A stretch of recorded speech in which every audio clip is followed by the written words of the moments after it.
Tout a commencé par un simple projet de week-end, le genre d'échappée que s'offrent deux amis d'université, surmenés pour se vider la tête avant la dernière ligne droite du semestre.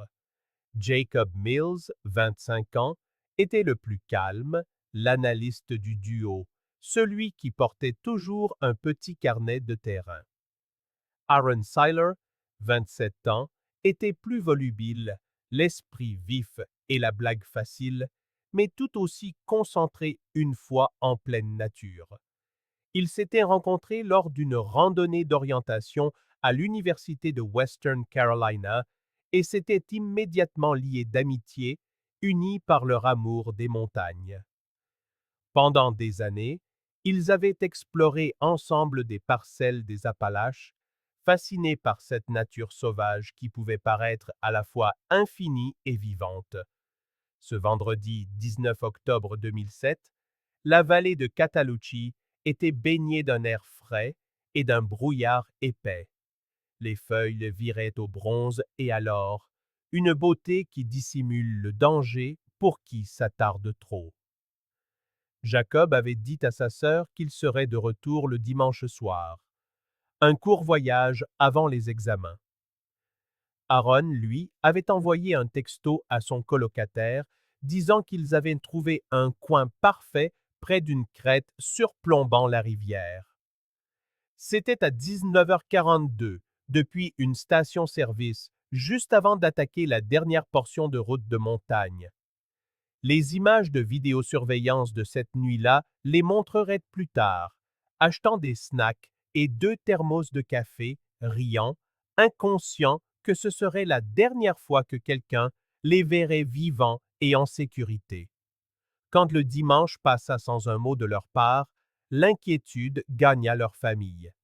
La mère de Jacob appela son téléphone en boucle, ne tombant que sur un signal mort. Le colocataire d'Aaron vérifia le parking du campus, s'attendant à y voir leur Jeep Cherokee. Elle n'y était pas. Le lundi matin, les deux familles signalèrent leur disparition au bureau du shérif du comté de Haywood. Au début, les officiers supposèrent que les deux jeunes hommes s'étaient simplement perdus ou avaient prolongé leur séjour. Mais des recherches furent tout de même lancées l'après-midi même. Le temps s'était retourné contre eux. Une pluie glaciale balayait la vallée, effaçant les empreintes, détrempant les sentiers et rendant la visibilité quasi nulle.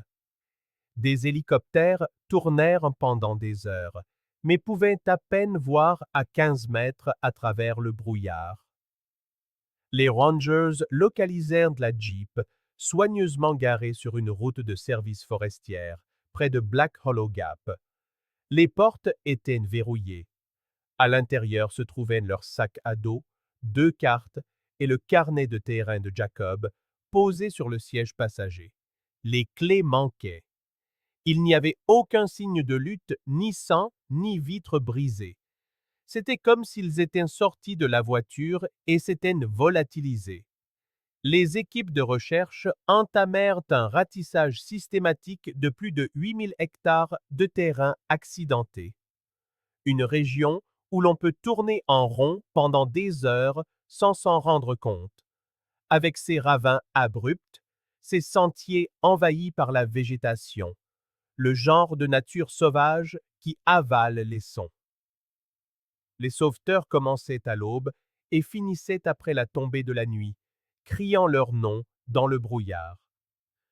Mais la forêt ne leur rendit rien. Le deuxième jour, l'affaire commença à dépasser les nouvelles locales. Le bureau du shérif fit appel au service des parcs nationaux et à une unité de recherche spécialisée. Ils firent venir des chiens de Saint-Hubert, des drones à détection de chaleur et des randonneurs volontaires. Chaque nuit, le périmètre de recherche s'élargissait. Chaque jour, l'espoir s'amenuisait. La piste des chiens s'arrêta net. Partis de la Jeep, ils suivirent une faible odeur vers le nord, sur moins d'1 kilomètre, puis s'immobilisèrent, gémissant, comme si l'odeur s'était tout simplement évaporée dans les airs. C'était le premier signal d'alarme. Une odeur humaine ne disparaît pas ainsi, sauf si quelque chose ou quelqu'un l'interrompt. Les drones ne capturèrent que des étendues de verre, de roches grises et quelques cerfs. Aucune tente déchirée, aucun vêtement éparpillé, aucune trace de feu de camp. C'était comme si Jacob et Aaron avaient marché entre les arbres et avaient été effacés. Puis, les rumeurs commencèrent à circuler. Un employé de la station-service raconta aux enquêteurs que 3 hommes traînaient là le soir où Jacob et Aaron s'étaient arrêtés. Ils s'en souvenaient car ils étaient bruyants, buvant des bières devant leur pick-up et criant des moqueries sur les gamins de la ville qui croient connaître les bois. Mais les images de vidéosurveillance étaient trop granuleuses, trop délavées par les phares pour les identifier. La rumeur persista, comme toujours dans les petites villes de montagne. 3 étrangers, 3 ombres dont personne ne pouvait prouver l'existence. Le 4e jour, un volontaire repéra un morceau de nylon vert accroché à un buisson, le genre utilisé pour les tentes de camping. Près de là, ils trouvèrent ce qui ressemblait à 2 paires d'empreintes de bottes se dirigeant vers le nord. Les motifs correspondaient aux chaussures que portaient Jacob et Aaron, mais à mi-chemin d'une pente boueuse, les traces s'arrêtaient. Aucune trace de glissade, aucune branche cassée. Elles prenaient fin, tout simplement. Un ranger qui avait participé à des dizaines de sauvetages dirait plus tard. On sait reconnaître quand les gens paniquent et essaient de survivre. Ils laissent un désordre derrière eux. Des restes de feu, des sacs déchirés, de l'écorce griffée. Ici, il n'y avait rien. C'était trop propre. Cette nuit-là, un autre ranger trouva un unique gant à environ 1 kilomètre de la Jeep. Il était trempé et déchiré. L'ADN confirma plus tard qu'il appartenait à Aaron, mais c'est sa position qui glaça les enquêteurs. Le gant avait été coincé à la base d'un arbre, comme si quelqu'un l'avait pressé là intentionnellement. Le 10e jour, alors que l'espoir s'éteignait, un chasseur rapporta quelque chose d'étrange. Il avait entendu de faibles voix s'élever d'un ravin en contrebas de la crête de Devil's Backbone. Il décrivit cela comme 2 personnes marmonnant, comme dans la douleur. À l'aube, les équipes se dirigèrent vers la zone. Le terrain était brutal. Ils appelèrent, tirèrent des fusées de détresse, mais ne trouvèrent rien. Cependant, juste avant de repartir, un ranger remarqua quelque chose d'inhabituel. 2 courtes longueurs de corde pendaient d'une branche d'arbre. Les nœuds semblaient délibérés. En dessous, l'écorce était usée, comme si quelque chose ou quelqu'un y avait frotté pendant des jours. Cette découverte ranima une lueur d'espoir et de peur. Cela signifiait qu'il y avait peut-être encore de la vie là-dehors. Le shérif ordonna aux équipes de pousser plus au nord, vers Devil's Backbone.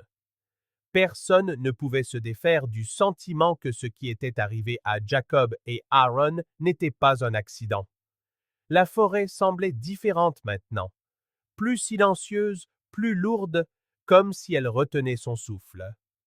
C'était le 17e matin depuis leur disparition, et presque tout le monde avait perdu espoir.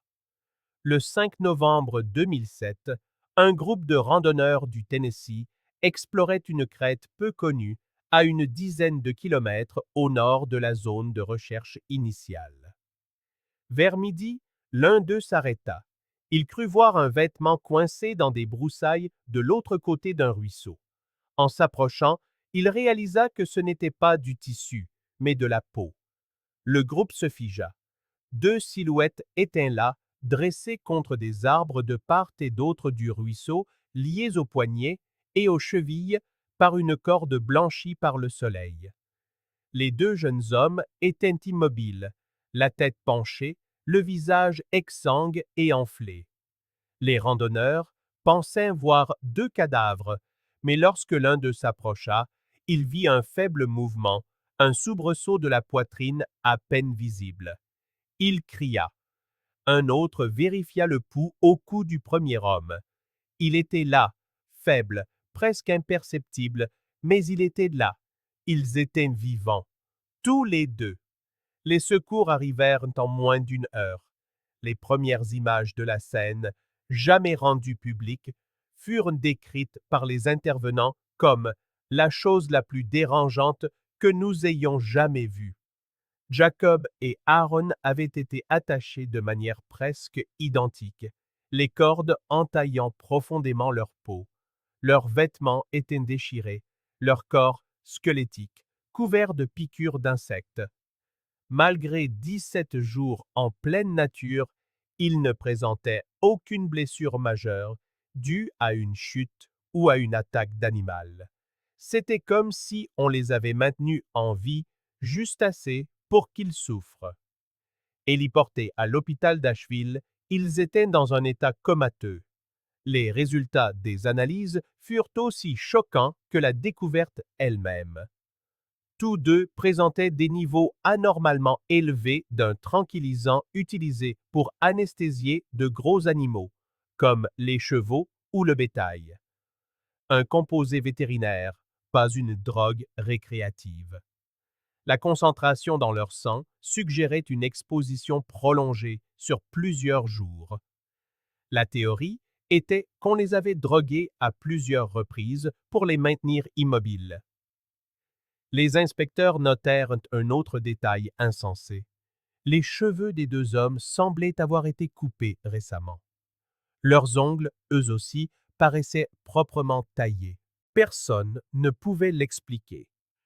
Le père d'Aaron, le pompier à la retraite qui avait arpenté les crêtes chaque jour, resta debout près du lit, agrippé à la barrière. Il dira plus tard que c'était la première fois de sa vie qu'il voyait un corps qui semblait à la fois vivant et déjà parti. Les médecins estimèrent qu'ils étaient restés immobilisés pendant la quasi-totalité des 17 jours.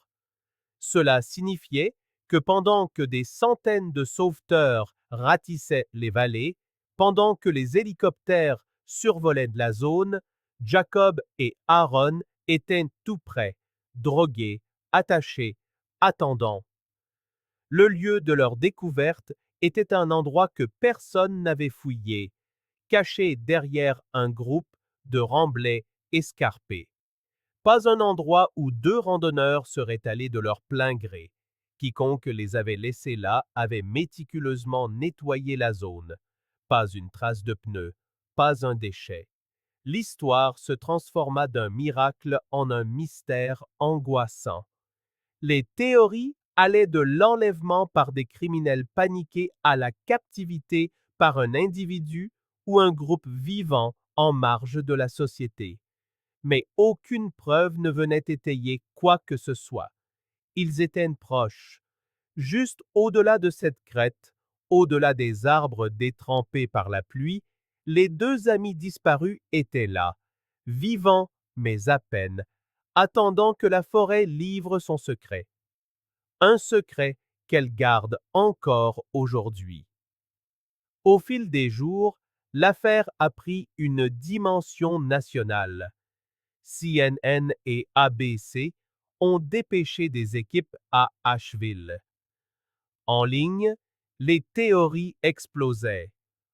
Enlèvement en série, expérience gouvernementale ou même phénomène paranormal. Mais les enquêteurs gardaient le silence, ne publiant qu'une seule déclaration. L'état des victimes et les preuves recueillies suggèrent une contrainte délibérée et une sédation intentionnelle. L'enquête est en cours. À l'hôpital, Jacob et Aaron restaient inconscients. Autour d'eux, les machines émettaient de légers bips sonores. Les infirmières surveillaient chaque mouvement. Les membres de leur famille, assis en silence au chevet de leur lit, murmuraient des prières ou se contentaient de fixer leur visage.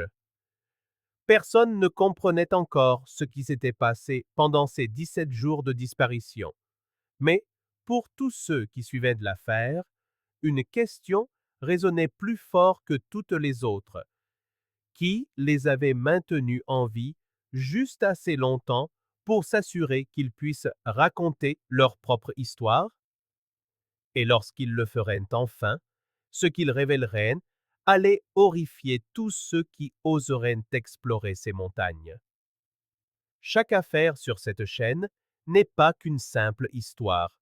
Ce sont des semaines à fouiller dans les archives, à vérifier les faits et à reconstituer des vies qui ont été perdues. Chaque épisode demande près de 15 jours de recherche et de longues nuits à courir après la vérité. Nous faisons cela parce que ces histoires comptent et que quelque part, quelqu'un mérite encore qu'on se souvienne de lui. Si vous voulez que nous continuions à lever le voile sur ces mystères, s'il vous plaît, prenez une seconde pour aimer la vidéo, vous abonner et nous dire en commentaire quelle partie de l'affaire d'aujourd'hui vous a le plus marqué. Votre soutien nous est indispensable pour continuer. Et si vous voulez voir d'autres affaires classées et résolues, les liens vous attendent dans la description ci-dessous. Maintenant, revenons à l'affaire. Les inspecteurs ont commencé à rassembler les pièces du puzzle dès que Jacob et Aaron ont été suffisamment stables pour respirer sans assistance. Le public ne le savait pas encore, mais en coulisses, les forces de l'ordre avaient déjà formé un groupe de travail, un mélange d'agents de terrain du FBI, de gardes du parc et d'inspecteurs du comté, pour reconstituer chaque seconde des mouvements des deux amis avant cette nuit de vendredi d'octobre 2007. Cela a commencé simplement. Reçu d'essence, bornage téléphonique, relevé de cartes de crédit et images de vidéosurveillance. La piste numérique était courte, mais elle les amenait là où personne ne s'y attendait. À 40 minutes au sud du parc, le long de l'autoroute 276, se trouvait un petit restaurant routier appelé Big Ben's Grill, le genre d'endroit qui ne fermait jamais, où camionneurs, locaux et randonneurs se mélangeaient après la tombée de la nuit. Les enquêteurs ont récupéré les images de l'unique caméra extérieure du restaurant datée de la nuit du 19 octobre. À première vue, on y voyait Jacob et Aaron assis à une table dans un coin, mangeant des hamburgers et riant. Mais ensuite, vers 20h10, trois autres hommes sont entrés dans le champ. Ils n'étaient pas des inconnus pour tout le monde en ville. L'un d'eux, les enquêteurs allaient bientôt l'apprendre, était un mécanicien local nommé Travis Dell. L'image était granuleuse, en noir et blanc, mais c'était suffisant. Travis semblait saluer quelqu'un derrière le comptoir avant que son regard ne se tourne vers la table de Jacob et Aaron. Il y eut un échange, bref, peut-être quelques mots, avant que Travis et les deux autres hommes ne s'assoient quelques tables plus loin. En moins de 20 minutes, les deux groupes sont partis dans des directions différentes. Mais ce que la vidéo n'avait pas capturé, c'était la dispute dont des témoins se souviendraient plus tard, quelques mots échangés sur le parking, assez vifs pour que la serveuse s'en rappelle des jours après. Au début, personne n'y a prêté grande attention. Mais lorsque les inspecteurs ont croisé ces images avec les données des antennes relais, une coïncidence glaçante est apparue. Le téléphone de Travis Dell, ainsi que deux autres plus tard retracés jusqu'à des numéros prépayés, avaient été localisés près de la crête de Devil's Backbone le même week-end que la disparition du duo. C'était la première percée majeure. Travis n'était pas étranger aux ennuis. 2 ans plus tôt, il avait été interrogé dans une affaire d'agression impliquant deux randonneurs qui affirmait avoir été menacé sur un terrain de camping. Les charges n'avaient jamais été retenues, mais le rapport le décrivait comme un homme instable, un grand buveur, connu pour chercher la bagarre avec les étrangers. Il vivait seul à la périphérie de Maggie Valley, réparant des voitures dans une grange délabrée qu'il appelait son atelier. Les inspecteurs sont arrivés à sa propriété avec un mandat 4 jours seulement après la découverte de Jacob et Aaron. À l'arrière de son pick-up, ils ont découvert des fibres de corde, du nylon beige et rêche, identiques au type utilisé pour ligoter les deux victimes. Sous analyse UV, plusieurs brins correspondaient aux micromotifs et aux mélanges synthétiques trouvés dans les sacs de preuves de la scène. Ce n'était pas une corde similaire, c'était la même corde. Interrogé, Travis a affirmé n'avoir jamais rencontré Jacob et Aaron. Il a dit avoir entendu parler de l'affaire aux informations, comme tout le monde. Mais à mesure que les inspecteurs le pressaient, de petites fissures ont commencé à apparaître. Il ne pouvait pas expliquer pourquoi son camion avait été vu garé près de la route de service de Cataloochee ce même week-end. Il ne pouvait pas expliquer pourquoi les relevés des antennes relais plaçaient son téléphone sur Devil's Backbone le 20 octobre, la nuit où les deux hommes ont disparu. L'enquête s'est élargie. Grâce aux relevés téléphoniques, la police a identifié 2 numéros prépayés qui avaient échangé plusieurs appels avec le téléphone de Travis entre le 18 et le 21 octobre. Tous deux étaient enregistrés avec des cartes prépayées achetées en espèces dans une station-service sur la même autoroute. Les images de surveillance de ce magasin montraient 2 hommes, plus tard identifiés comme Ely et Cole Brent, des cousins qui travaillaient occasionnellement avec Travis dans son atelier de réparation. Le schéma se dessinait rapidement. 3 hommes, tous locaux, tous liés, tous au restaurant, la nuit où les victimes ont disparu. Confrontés, Eli et Cole ont plaidé l'ignorance. Ils ont admis connaître Travis, mais ont nié avoir été dans le parc ce week-end-là. Mais leur téléphone racontait une autre histoire. Les données cellulaires les plaçaient dans le même périmètre de recherche, se déplaçant vers le nord en direction de la crête le 20 octobre.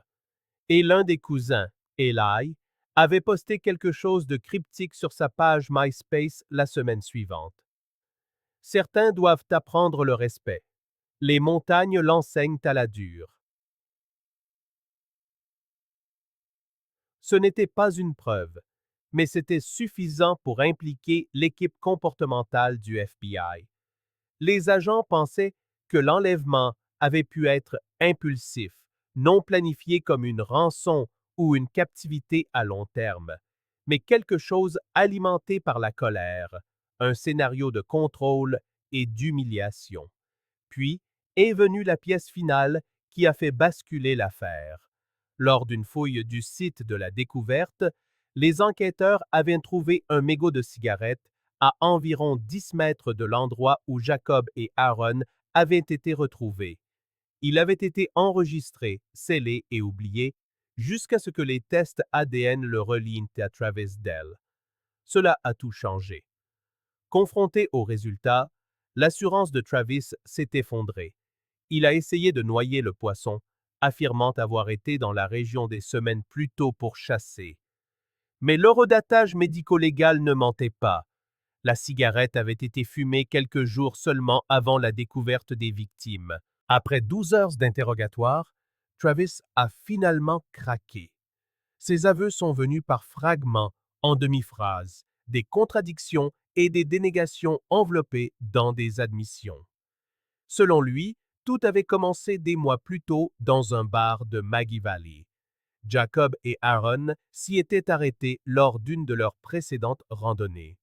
Une dispute d'ivrogne à propos d'un billard et de places de parking s'était terminée avec Travis poussé et moqué par les autres clients.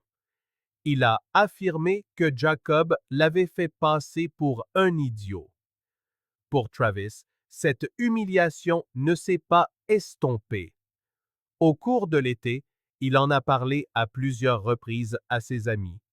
Il a dit à Eli et Cole que ses étudiants pensaient que les montagnes leur appartenaient, qu'ils reviendraient un jour et qu'il les remettrait à leur place. Pour les cousins, cela ressemblait à des paroles en l'air. Mais pour Travis, c'était devenu un plan. La nuit où Jacob et Aaron sont revenus, il les a revus par hasard dans ce restaurant. Il les a suivis à l'extérieur. Il a dit plus tard à la police qu'il voulait juste leur faire peur. Mais à mesure que les enquêteurs reconstituaient les preuves, il est devenu clair que la situation avait dégénéré bien au-delà de ça. Travis a admis que lui et les cousins avaient suivi la Jeep du duo dans le parc cette nuit-là. Ils ont attendu les premières heures du matin alors que les hommes montaient leur camp, puis se sont approchés sous prétexte d'être des locaux. Ce qui a commencé comme une confrontation a tourné à la violence. Jacob et Aaron ont été maîtrisés, ligotés et emmenés plus profondément dans la forêt à l'aide du camion de Travis.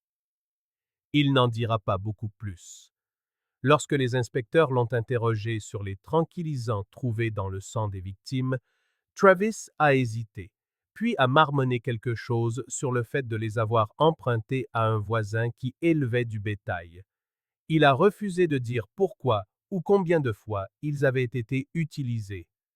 Lorsqu'on lui a demandé s'il avait l'intention de les tuer, il a secoué la tête et a dit « Non, je voulais qu'ils apprennent. » Les enquêteurs ont plus tard conclu que les victimes avaient été maintenues en vie intentionnellement. D'après les chronologies médicales, elles avaient été attachées pendant près de 2 semaines avant d'être abandonnées. À un moment donné, les ravisseurs ont dû paniquer. La présence croissante des équipes de recherche, les hélicoptères, l'implication du FBI.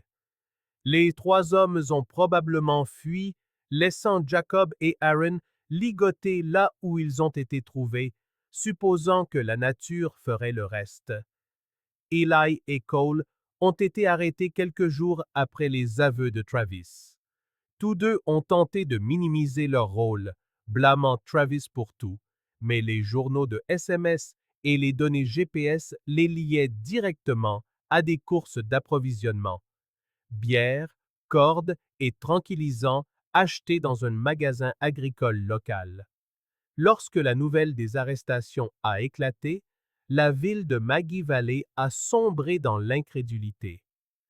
Les habitants qui connaissaient Travis le décrivaient comme « grande gueule, c'est sûr, mais pas un monstre ».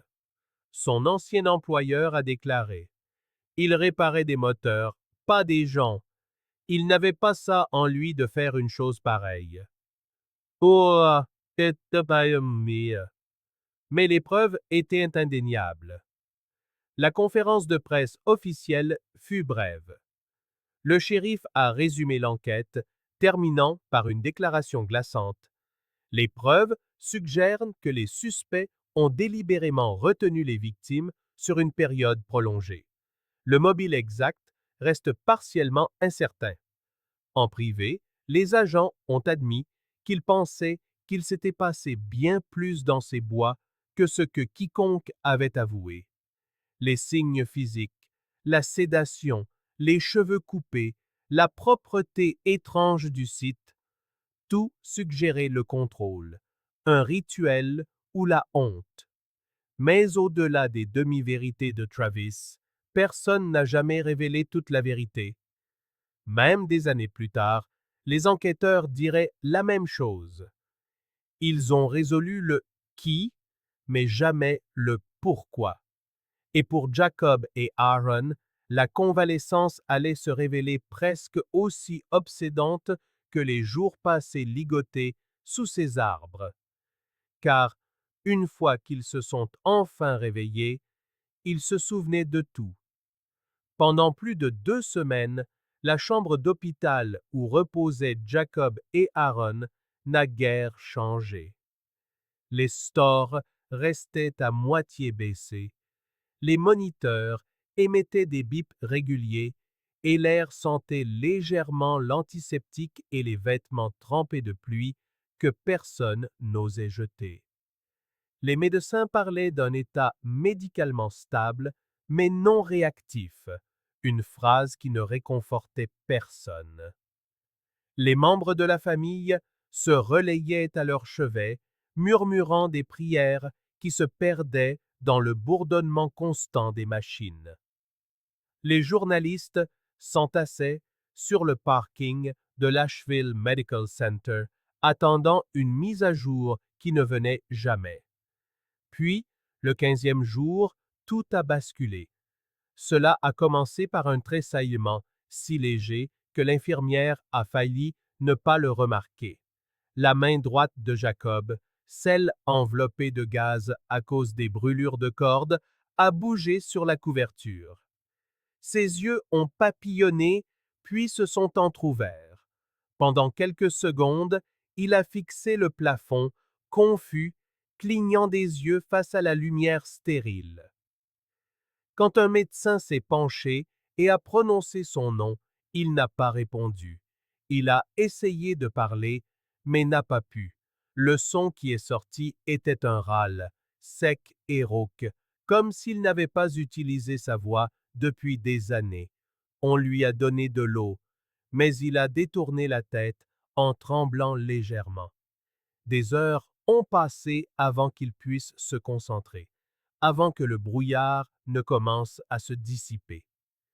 Il ne se souvenait pas depuis combien de temps il était là, ni même où était là. Lorsqu'une infirmière lui a tendu un bloc-notes et un stylo, ses doigts tremblaient. Il lui a fallu presque 1 minute entière pour écrire 3 mots. Ils nous ont laissés là. C'était le premier véritable indice de ce qui s'était passé. Au cours des jours suivants, Jacob a dérivé entre conscience et incohérence. Il ne parlait pas beaucoup, sa gorge trop irritée, son esprit reconstituant encore des fragments. Quand Aaron s'est enfin réveillé 4 jours plus tard, la pièce s'est remplie de sanglots étouffés et d'incrédulité. Il cligna lentement des yeux vers les visages qui l'entouraient, ses parents, sa sœur, un inspecteur debout dans l'embrasure de la porte, puis referma les yeux en murmurant un seul mot. Des arbres. Les médecins ont expliqué que les sédatifs dans leur système étaient assez puissants pour provoquer une amnésie temporaire et de la confusion. Mais à mesure que les drogues quittaient leur corps, la vérité a commencé à faire surface par éclairs, dans des souvenirs murmurés, dans des moments qui faisaient pâlir même les enquêteurs. Les 2 hommes ont décrit la même chose. L'attaque a eu lieu lors de leur première nuit dans la vallée. Ils avaient monté leur tente près d'une clairière, préparé le dîner et s'étaient endormis vers minuit. Jacob se souvenait d'avoir entendu des pas, non pas lointains, mais proches, délibérés. Quand il a ouvert la fermeture éclair de la tente, une lampe de poche l'a aveuglé. 3 hommes, masqués, vêtus de sombre, se tenaient juste à l'extérieur. Ils étaient armés. Aaron a essayé de crier, mais l'un des hommes l'a frappé violemment à la tête. À partir de là, tout s'est déroulé en quelques secondes. Ils ont été traînés plus profondément dans les bois, trébuchant, les poignets liés. Jacob a dit que les hommes n'ont pas parlé au début, se contentant de les pousser en avant. Puis l'un d'eux, dont il reconnaîtra plus tard la voix comme celle de Travis Dell, a dit quelque chose qui l'a glacé. « Personne ne vous trouvera ici. » Tous deux ont été attachés à des arbres distincts des heures avant l'aube. Leurs ravisseurs se sont moqués d'eux, ont ri et à un moment donné, ont versé de la bière sur leur tête. Aaron se souvenait avoir reçu une injection, une piqûre vive dans le cou, puis plus rien. Pendant des jours, ils ont dérivé entre conscience et inconscience, n'étant lucides que par brefs instants. Un moment la lumière du jour, puis l'obscurité, puis des voix. Jacob a décrit s'être réveillé une fois pendant une tempête. La pluie tombait si fort qu'elle trempait ses vêtements. Il pouvait à peine lever la tête. Au loin, il a entendu des cris. Les hommes se disputaient. L'un d'eux a crié quelque chose comme quoi ils allaient trop loin. Un autre lui a dit de se taire. Puis le silence. C'était le dernier son dont il se souvenait avant que tout ne redevienne noir. Lorsque les enquêteurs ont comparé les souvenirs des survivants avec les conclusions de la police scientifique, les détails correspondaient avec une précision troublante. Les sédatifs trouvés dans leur système étaient les mêmes tranquillisants volés dans un magasin agricole voisin, un produit utilisé uniquement pour le bétail. La chronologie de leur état semi-conscient correspondait à la durée estimée de l'exposition aux drogues. Même les fibres de corde sur leurs poignets et leurs chevilles étaient identiques à celles récupérées dans le camion de Travis. Les équipes scientifiques ont également confirmé quelque chose que Jacob a mentionné et qui a glacé le sang des inspecteurs. Au moins un de leurs ravisseurs était retourné sur les lieux plusieurs jours après l'agression initiale. Les marques de compression du sol et les schémas d'usure de la corde suggéraient que les liens avaient été ajustés plusieurs fois. Les ravisseurs les avaient surveillés, les maintenant en vie intentionnellement. La déclaration d'Aaron a complété le reste. Il se souvenait de brefs moments de réveil où il voyait l'un des hommes debout devant lui, tenant une lampe de poche et disant doucement « Tu respires encore. Bien. » La voix, maintenant familière, correspondait à celle de Travis. Lorsque la nouvelle que les deux survivants avaient repris connaissance et commençaient à parler a éclaté, elle a fait la une des journaux nationaux. L'histoire s'est propagée des bulletins régionaux à toutes les grandes chaînes. Le miracle des Appalaches l'ont-ils appelé.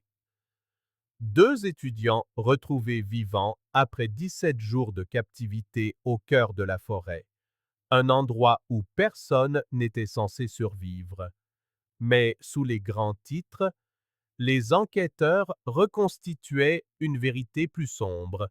Les 2 victimes se souvenaient avoir reçu plusieurs injections, pas une seule. Les drogues étaient destinées à paralyser sans tuer, à induire la confusion et l'immobilité. Les médecins ont déclaré que l'état comateux prolongé n'était pas accidentel. Il était entretenu.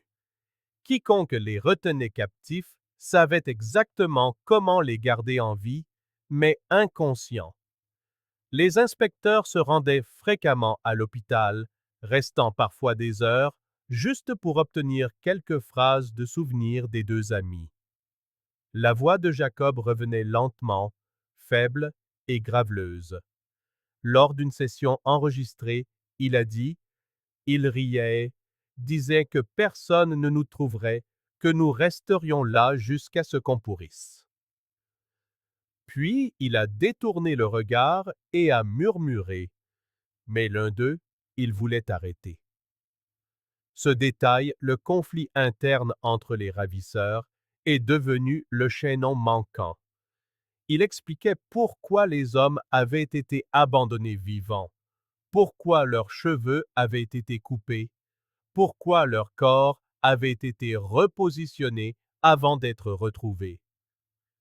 Les preuves ont montré plus tard que, dans leurs derniers jours dans les bois, les ravisseurs avaient tenté d'effacer leur implication, coupant les fibres de corde, nettoyant les empreintes digitales et laissant les victimes dans un état qui aurait pu passer pour des causes naturelles si les randonneurs n'étaient pas tombés sur eux.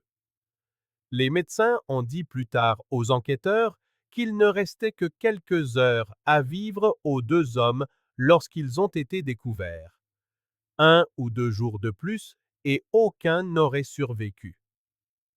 L'impact émotionnel sur leur famille était indescriptible.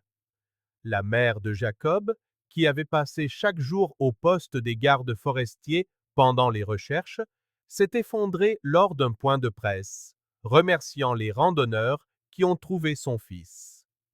Le père d'Aaron, stoïque pendant toute l'épreuve, a finalement parlé après avoir rendu visite à son fils aux soins intensifs. Il a dit « Ils n'ont pas seulement survécu, ils ont survécu au mal ». Lorsque les deux jeunes hommes ont été transférés des soins intensifs à la convalescence, le FBI a enregistré un dernier entretien conjoint. La session a duré moins de 30 minutes. À un moment donné, Aaron a regardé directement les agents et a dit « Ils nous ont laissés là parce qu'ils avaient peur. » Puis Jacob a ajouté doucement « Peur de ce qu'ils avaient fait. Peur de ce dont nous nous souviendrions. » Ces mots allaient définir l'affaire. Dans les mois qui ont suivi, des documentaires, des émissions spéciales et des podcasts de True Crime allaient revisiter chaque détail, la qualifiant de l'une des histoires de survie les plus troublantes de l'histoire des Appalaches. Les psychologues ont qualifié leur endurance d'extraordinaire, un mélange de résilience physique et de pure volonté. Mais alors même que la nation célébrait leur survie, les deux hommes ont refusé les interviews. Ils ont décliné les offres des médias, refusé les contrats de livres et sont restés à l'écart du public. Jacob a finalement dit à une infirmière quelque chose qui n'a jamais figuré dans les rapports. Quand j'étais attaché là-bas, a-t-il dit, je n'arrêtais pas de penser à ma famille. Je me disais, si je respire encore, ce n'est pas fini. C'était le fil qui reliait tout, la volonté de rester en vie, aussi désespéré que cela puisse paraître. Et bien qu'ils aient tous deux survécu à la forêt, aucun ne pouvait échapper aux souvenirs qu'elle avait laissés. Car quelque part dans ces mêmes bois, les échos de ces 17 jours persistaient encore. Et bientôt, ces échos mèneraient les enquêteurs droit aux hommes responsables. Les arrestations se sont déroulées discrètement, presque sans drame, après des mois de silence et de surveillance. En janvier 2008, les enquêteurs avaient monté un dossier en béton. Chaque morceau de corde, chaque signal de téléphone, chaque image granuleuse de cette caméra de restaurant pointait vers les mêmes trois hommes. Travis Dell et ses cousins, Eli et Cole Brent. Les inspecteurs avaient passé des semaines à les suivre, attendant que l'un d'eux fasse une erreur, dise quelque chose d'imprudent, mais ils ne l'ont jamais fait. Lorsque les mandats ont été signés, les forces de l'ordre ont décidé de frapper à l'aube. Travis fut emmené de son atelier pieds nus, toujours en jean taché de graisse, une cigarette se consumant au coin de sa bouche. Des voisins ont dit plus tard qu'il n'a ni résisté ni demandé pourquoi. Il a simplement dit « Je me doutais que vous viendriez » et s'est retourné pour être menotté. Eli a été trouvé dans une caravane près de Waynesville et Cole a été arrêté en sortant d'une quincaillerie 2 villes plus loin. En quelques heures, tous les trois étaient assis dans des salles d'interrogatoire, séparés par des murs de béton, mais liés par un acte innommable.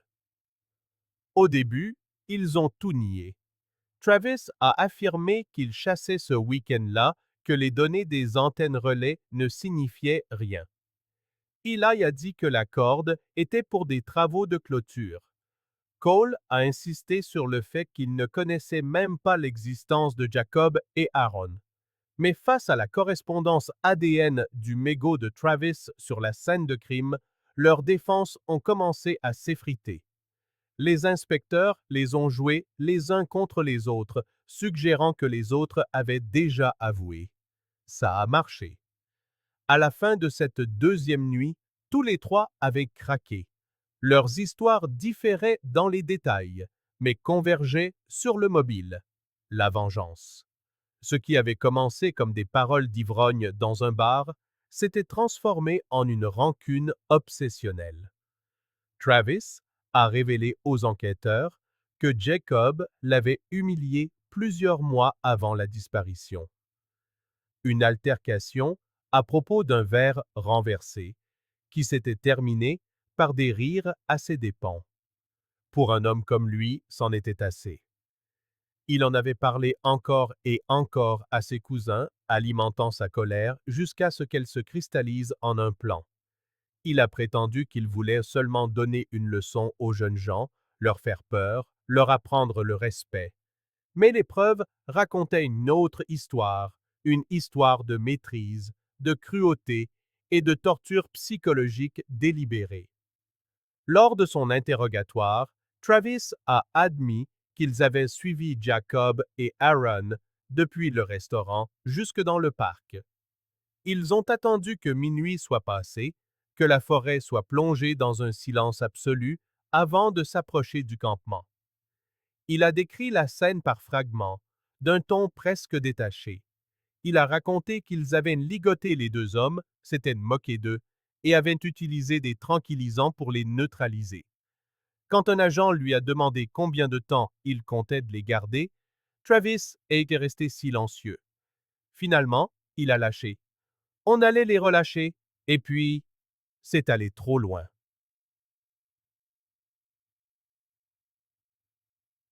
Les déclarations des cousins ont complété le tableau. Ils ont affirmé que c'était Travis qui menait la danse, lui qui décidait quand les nourrir, quand leur administrer une nouvelle dose, quand les emmener plus profondément dans les bois.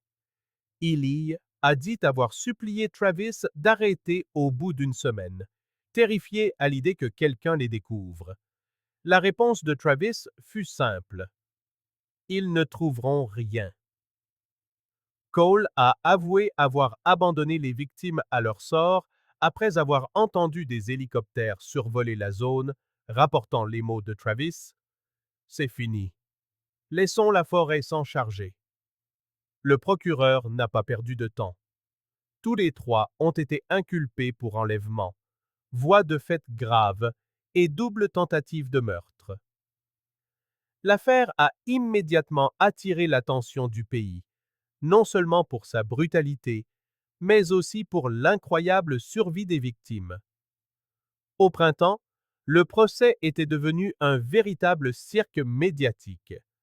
Chaque matin, les journalistes envahissaient les marches du palais de justice de Waynesville, diffusant en direct les dernières informations aux chaînes de tout le pays.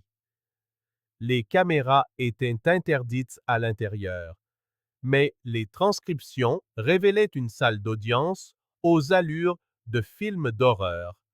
La défense a plaidé l'acte irréfléchi sans intention homicide. L'accusation a dépeint un tableau bien plus sombre, celui de trois hommes qui, pour une simple rancune, s'étaient livrés à une torture psychologique prolongée. Jacob et Aaron ont été appelés à témoigner, mais tous deux l'ont fait en privé, à huis clos. Les archives judiciaires indiquent que leurs dépositions ont duré un peu moins de 2 heures. Lorsque Jacob a décrit s'être réveillé pendant un orage, entendant Travis crier que c'était allé trop loin, plusieurs jurés, en larmes, auraient détourné le regard.